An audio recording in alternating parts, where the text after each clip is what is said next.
ആര്യ നമസ്കാരം. നമസ്കാരം. യെസ്. അപ്പോ വളരെ എന്താ പറയുക സങ്കടകരമായിട്ടൊരു വാർത്ത കണ്ടിട്ടുണ്ടായിരുന്നു. അപ്പൊ അതുകൊണ്ടാണ് ഒരു ഡയറ്റീഷ്യനും ന്യൂട്രീഷനിസ്റ്റും ഒക്കെ ആയിട്ടുള്ള ആര്യോട് തന്നെ സംസാരിച്ച് ഒരു അവയർനെസ് ക്രിയേറ്റ് ചെയ്യണം നമ്മുടെ ചെറുപ്പക്കാർക്കിടയിൽ എന്നുള്ള ഒരു തോന്നലുണ്ടായത്.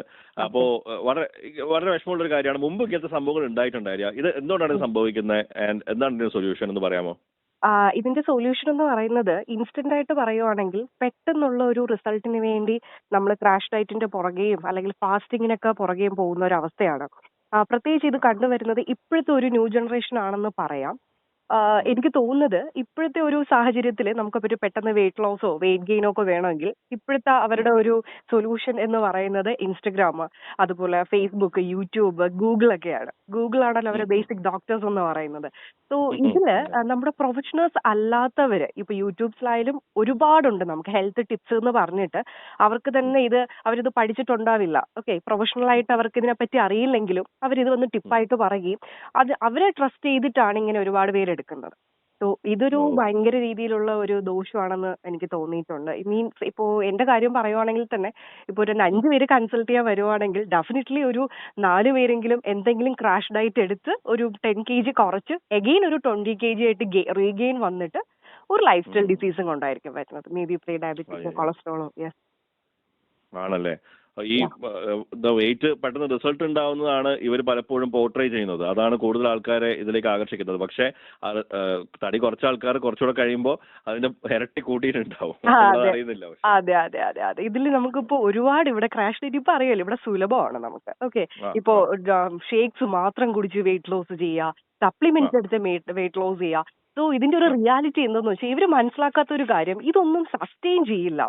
നമ്മളിപ്പോ ചോറോ അതുപോലെ നമ്മുടെ നോർമൽ ടിഫിൻസോ ഒന്നും കഴിക്കാതെ അവർ വെയിറ്റ് ലോസ് ചെയ്യുമ്പോൾ സംഭവിക്കുന്നത്, അവർ ഒരു മാസം കൊണ്ട് ഒരു 5 കിലോ കുറച്ചു എന്നിരിക്കട്ടെ, നെക്സ്റ്റ് മന്ത് ആകുമ്പോൾ ഇവർ വീണ്ടും ഈ റൈസും ഒക്കെ കഴിച്ചു തുടങ്ങില്ലേ. ഇവർ എത്ര കാലം ഇങ്ങനെ കാര്യങ്ങൾ കഴിക്കാതിരിക്കും? സോ അപ്പോൾ വീണ്ടും ഈ വെയിറ്റ് വീണ്ടും റീഗെയിൻ ചെയ്തുകൊണ്ടിരിക്കും. Okay okay. പക്ഷെ അതേ സമയത്ത് ഇന്റർമീഡിയറ്റ് ഫാസ്റ്റിംഗ് പോലത്തെ കാര്യങ്ങളൊക്കെ ഇല്ല. എന്താണ് അതിന് ഒപ്പീനിയൻ? ഇന്റർമീഡിയറ്റ് ഫാസ്റ്റിംഗ് എന്ന് പറയുന്നത് ആക്ച്വലി അതൊരു ഹെൽത്തി സംഭവം തന്നെയാണ്. പക്ഷെ ലിമിറ്റേഷൻസ് ഉണ്ട്. ഓക്കെ, ഇപ്പോ ആസ് എ ഡയറ്റീഷ്യൻ എന്നുള്ളൊരു ഞാനായാലും എനി പ്രൊഫഷൻ, മെഡിക്കൽ പ്രൊഫഷൻ ഒരു ഫിസിഷ്യൻ ആയാൽ പോലും ഇന്റർമീഡിയറ്റ് ഫാസ്റ്റിംഗ് കൊടുക്കുന്ന മാക്സിമം ഒരു 40 ഡേയ്സിനകത്തൊക്കെ ആയിരിക്കും. അതിൽ കൂടുതൽ നമുക്ക് ഇന്റർമീഡിയറ്റ് ഫാസ്റ്റിംഗ് റിപ്പീറ്റ് ചെയ്യാൻ പാടില്ല. അത് ഇന്റേണൽ ഓർഗൻസിന് ഡാമേജ് ചെയ്യിക്കും. ഒരു വർഷം ഇന്റർമീഡിയറ്റ് ഫാസ്റ്റിംഗ് ചെയ്തിട്ട് എന്റെ അടുത്ത് വന്ന ആൾക്കാരുണ്ട്. സോ അതെല്ലാം ഓർഗൻ ഡാമേജ് ആണ്. പ്രത്യേകിച്ച് ഇതൊക്കെ അഫക്ട് ചെയ്യുന്നത് കിഡ്നിയെ തന്നെയാണ് ഫസ്റ്റ് അഫക്ട് ചെയ്യുന്നത്. Okay okay okay. അപ്പോ സാധാരണ എന്തൊരു അസുഖം വന്നാലും നമ്മൾ ഡോക്ടറെ കാണും. പക്ഷെ തടി കുറയ്ക്കാൻ ആഗ്രഹിക്കുന്ന ആൾക്കാർ അല്ലെങ്കിൽ വെയിറ്റ് റിലേറ്റഡ് ആയിട്ടുള്ള എന്തെങ്കിലും മാനേജ്മെന്റ് ഒക്കെ ആഗ്രഹിക്കുന്ന ആൾക്കാർ ഒരു കാരണവശാലും ഇപ്പൊ പോലും ഒരു ഡയറ്റീഷ്യനെ കൺസൾട്ട് ചെയ്യുന്നില്ല. അതിന് മടിക്കുന്നതാണ് ഒരു. അതെ അതെ അതൊരു വലിയ റിയാലിറ്റിയാണ്. അത് എന്റെ അടുത്ത് എല്ലാവരും അല്ല കേട്ടോ, 100% ആൾക്കാരും അങ്ങനെയാണെന്ന് ഞാൻ പറയുന്നില്ല. പാരന്റ്സ് കുഞ്ഞുങ്ങളെ കൊണ്ടുവരുന്ന ഒരുപാട് ആൾക്കാരുണ്ട്. ഇനി കുഞ്ഞുങ്ങൾ തന്നെ പാരന്റ്സിനോട് പറഞ്ഞ് എനിക്ക് ഇങ്ങനെ ഡയറ്റീഷ്യനെ കാണണം എന്ന് പറഞ്ഞിട്ട് ആദ്യമേ എന്റെ അടുത്ത് വന്ന് അങ്ങനെ ചികിത്സ എടുക്കുന്ന ആൾക്കാരും ഒരുപാടുണ്ട്. പക്ഷെ മെജോറിറ്റി പേരും എനിക്കൊരു ക്യൂരിയോസിറ്റി തോന്നിയിട്ടുള്ളത്, ഞാൻ ഒരാളുടെ അടുത്ത് ചോദിച്ചു വന്ന് അവർ ഒരുപാട് ഡയറ്റ് ഒരു 3-4 ഡയറ്റ് എടുത്ത് ഞാൻ ഈ പറഞ്ഞ പോലെ ഇപ്പോൾ പ്രീ ഡയബറ്റിക് ഒക്കെ ആയിട്ട് വന്നതാ. അപ്പൊ ഞാൻ ചോദിച്ചു എന്തുകൊണ്ടാണ് ആദ്യം നിങ്ങളൊരു ഡയറ്റീഷ്യനെ കാണാനായിട്ട് നിങ്ങൾ മുൻകൈ എടുക്കാത്തതെന്ന് ചോദിച്ചപ്പോൾ അവർ പറഞ്ഞ ആൻസർ എന്ന് പറഞ്ഞാൽ അത് ഡയറ്റീഷ്യനെ കാണാൻ ചിലപ്പോൾ ആദ്യം ഭയങ്കര കോസ്റ്റ് ആയിരിക്കില്ലേ. അവരുടെ ഒരു തെറ്റിദ്ധാരണയാണ്. ഓക്കെ, അപ്പൊ നമ്മളൊരു മെഡിക്കൽ ഒരു ഹോസ്പിറ്റൽ അല്ലെങ്കിൽ ഒരാളെ കാണാൻ പോയ കോസ്റ്റ് ആയിരിക്കും. പക്ഷെ ഇതെന്ന് പറയുമ്പോൾ നമുക്ക് തന്നെ ഫ്രീ ആയിട്ടൊക്കെ കിട്ടുന്ന ഇൻഫർമേഷൻസ് അല്ലേ യൂട്യൂബും ഗൂഗിളും ഒക്കെ. അപ്പൊ ഇതിൽ നിന്ന് നമുക്ക് ടിപ്പ് എടുത്തിട്ട് നമുക്ക് ഇതങ്ങ് ചെയ്യാമല്ലോ എന്ന് പറയാൻ തോന്നലാണ്. അപ്പൊ ഞാൻ ചോദിച്ചു ഓക്കെ അപ്പൊ നിങ്ങൾക്ക് കോസ്റ്റ് ലാഭിച്ചോ? അപ്പോഴാണ് അവർ പറയുന്നത് ഇപ്പൊ നമ്മളൊരു ഡയറ്റീഷ്യനെ കാണുന്നതിന്റെ ഒരു 10 ടൈംസ് പേയ്മെന്റ്സ് ആണ് അവർ ഒരു മന്ത് ഇതിന് വേണ്ടിയിട്ട് ചിലവാക്കിയിട്ടുള്ളത്. മീൻസ് അവർ പറയുന്ന ടിപ്സിന് വേണ്ടി അവർ കുറെ ഫുഡുകൾ മേടിക്കും, എന്നാൽ അത് വർക്കൗട്ട് ആവില്ല. അങ്ങനെ ഡിപ്രഷനായി വരുന്നവരുണ്ട് എൻ്റെ അടുത്ത്. മീൻസ് അത് വർക്കൗട്ട് ആവാതെ വരുമ്പോഴത്തേക്ക്. പിന്നെ ഈ സ്ത്രീകളുടെ കാര്യം പറയുവാണെങ്കിൽ ബോഡി ഷെയ്മിങ് അനുഭവിച്ചിട്ട് വരുന്ന ഒരുപാട് പേരുണ്ട് കേട്ടോ. സ്ത്രീകളെന്ന് മാത്രമല്ല പുരുഷന്മാരും. സോ അതില് പോയി വീഴുന്ന ഈ ആഡുകളൊക്കെ ഇങ്ങനെയുള്ള ആൾക്കാരെ കുറെ യൂസ് ചെയ്യുന്നുണ്ട്. മീൻസ് നിങ്ങളുടെ കാണാൻ തടിച്ചിട്ടാണെങ്കിൽ നിങ്ങൾക്ക് സൗന്ദര്യമില്ല, അങ്ങനെ ആഡില് മെന്റലി പോയി വീഴുന്ന ഒരുപാട് ആൾക്കാരുണ്ട്. അതും ഒരു വലിയ റീസൺ. റൈറ്റ്. എന്തൊരു സാധനം വെക്കുന്നതിന് മുമ്പ് നമുക്ക് ആ ഒരു കോംപ്ലക്സ് ഉണ്ടാക്കണമല്ലോ അല്ലെ? അതെ അതെ അതിനുശേഷമാണ് അവർ ആ അതൊരു പ്രൊഡക്റ്റ് ബിസിനസ്സാണ്. വിൽക്കാൻ എനിക്ക് ശ്രമിക്കുന്നത്. തോന്നുന്നു അതൊരു ബിസിനസ് ട്രാക്കാണ്.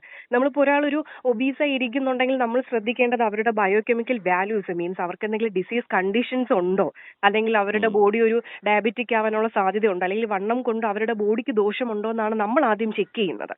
ഇപ്പോൾ ഉം. മീൻസ് എൻ്റെ അടുത്ത് ഒരു കൺസൾട്ടേഷൻ വരുമ്പോൾ ഞാൻ ആദ്യം ചെയ്യുന്ന ഡയറ്റ് കൗൺസിലിംഗ് ആണ്. ഓക്കെ, ഇപ്പൊ നമുക്ക് ഓക്കെ. റിയാലിറ്റിയിൽ ഇന്ന ഫുഡ് കഴിച്ചാൽ വെയിറ്റ് കുറയും, അല്ലെങ്കിൽ നിങ്ങൾ ഇന്ന ടൈപ്പ് ഫുഡുകൾ കഴിക്കേണ്ട, അങ്ങനെ ഒരു റിയാലിറ്റി ഇല്ല. Okay, right.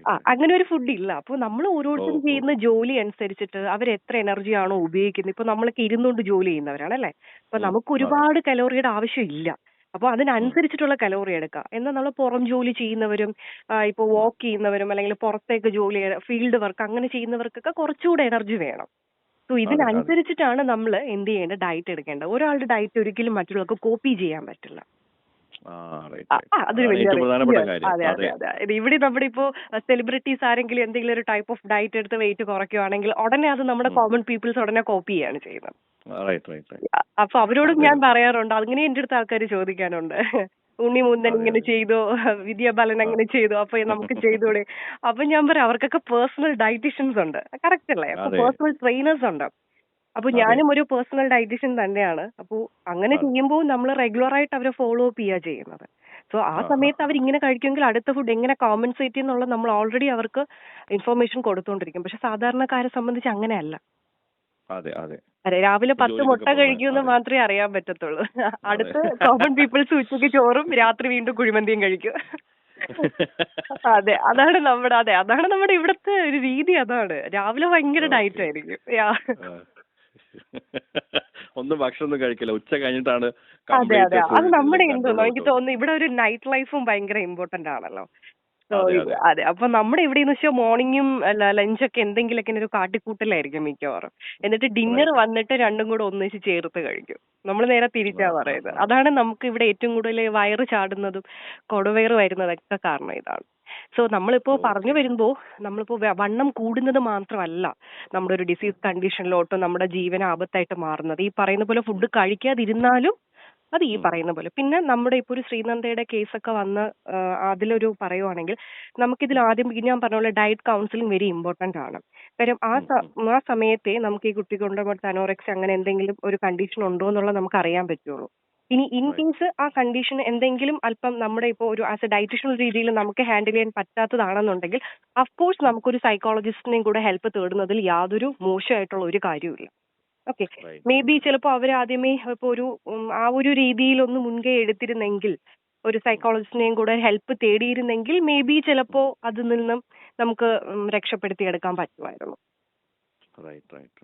സോ ഒബ്സഷൻ ലെവലിലേക്ക് പോയി പോവല്ലേ ഇങ്ങനെ? അതെ. കാര്യം ഇത് നമ്മുടെ ചില കുഞ്ഞുങ്ങളുണ്ട് ഇങ്ങനെ ഓവറായിട്ടുള്ള ഇങ്ങനത്തെ ഒരുപാട് പേഷ്യൻസ് ഉണ്ട് കേട്ടോ എനിക്ക് നിലവിൽ. അപ്പൊ അവർക്ക് ഭയങ്കര പേടിയായിരിക്കും വണ്ണം വെച്ച് പോകുമോ. ഇങ്ങനെയുള്ള കേസുകളിൽ മിക്ക ആളുകൾ ഇതിന് മുന്നേ ബോഡി ഷേമിങ് അനുഭവിച്ചിട്ടുണ്ടാവും ചിലര്. സോ അതിന്റെ ഒരു ഇൻസൾട്ടിൽ നിന്നായിരിക്കും ചിലപ്പോൾ ഈ ഒരു കാര്യം ഇങ്ങനെ ഉണ്ടാവുന്നത്. എല്ലാവരും നമ്മൾ ഈ പറയുന്ന പോലെ ബ്യൂട്ടി കോൺഷ്യസിന് വേണ്ടി മാത്രമായിരിക്കില്ല കേട്ടോ. കാര്യം എന്റെ അടുത്ത് വന്ന് ഒരുപാട് പേര് ഡയറ്റ് കൗൺസിലിംഗ് ചെയ്യുന്നോണ്ട് എനിക്കറിയാം. അപ്പൊ നമ്മൾ പറയും ഓർക്ക് സൗന്ദര്യത്തിന് വേണ്ടിയിട്ടാണ് വണ്ണം കുറയ്ക്കുന്നത്, അങ്ങനെയല്ല. കാര്യം അവർ അത്രയും ചിലപ്പോൾ ഇൻസൾട്ട് ആയിട്ടുണ്ടാവും. അത് പാർട്ട്ണറിൽ നിന്നായിരിക്കാം, അല്ലെങ്കിൽ ചിലപ്പോൾ ഫാമിലി റിലേറ്റീവ്സ്, നാട്ടുകാര്. സോ അങ്ങനെ ചെയ്യുന്നവർ, അങ്ങനെയുള്ളവർക്ക് എന്തെന്നറിയോ, അവർക്കിപ്പോ എന്റെ അടുത്ത് വന്നിട്ടുണ്ട്. അവര് പറയും എനിക്ക് കിഡ്നി അടിച്ചു പോയാലും ഒന്നും എനിക്ക് വിഷമമില്ല, പക്ഷെ എനിക്ക് വണ്ണം കുറഞ്ഞാൽ മതി. അങ്ങനെ എന്റെ അടുത്ത് പറഞ്ഞ പേഷ്യൻസ് ഉണ്ട്. കാര്യം അവർക്ക് എങ്ങനെയെങ്കിലും ലുക്ക് മാത്രം മതി. ഓക്കെ. എന്തായാലും ഈ മിസ്ഇൻഫർമേഷൻ തടയാനുള്ള നടപടികൾ എന്തായാലും ഉണ്ടാവണം എന്നുള്ളതാണ്. കാരണം ഈ പറഞ്ഞ ഫിനാൻഷ്യൽ റിലേറ്റഡ് ആയിട്ടുള്ള അഡ്വൈസ് ആണെങ്കിൽ പോലും അതിനൊക്കെ സർക്കാരിനൊക്കെ നിയന്ത്രണങ്ങളൊക്കെ ഉണ്ടാവുന്ന കേൾക്കുന്നത്. പക്ഷേ ഏറ്റവും ഇമ്പോർട്ടന്റ് ആയിട്ടുള്ള ഹെൽത്ത് റിലേറ്റഡ് ആയിട്ടുള്ള കാര്യങ്ങൾ മിസ്ഇൻഫർമേഷൻ സ്പ്രെഡ് ചെയ്യുന്നുണ്ട് ഇപ്പോഴും വളരെ കാര്യമായിട്ട് സോഷ്യൽ മീഡിയയിലൂടെ. അപ്പോൾ അതെല്ലാം അണ്ടർ കൺട്രോൾ വരണം എന്നുള്ളതാണ് ഈ ഒരു സംഭവം സൂചിപ്പിക്കുന്നത്. എന്തായാലും താങ്ക് യു സോ മച്ച്. വളരെ ചുരുങ്ങിയ സമയം കൊണ്ട് ഒരുപാട് കാര്യങ്ങൾ ഷെയർ ചെയ്തു ആര്യ.